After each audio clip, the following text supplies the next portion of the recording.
شما قرار شد این طور به هدف غرامت‌های خزانه دولت در اختیار بانک مرکزی کشور قرار گیرد.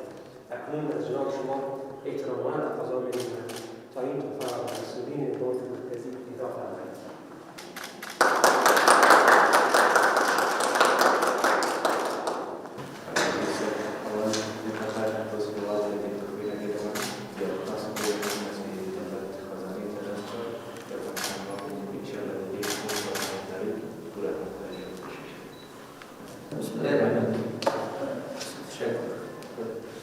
بنیاد از خاطر تشریف دارم.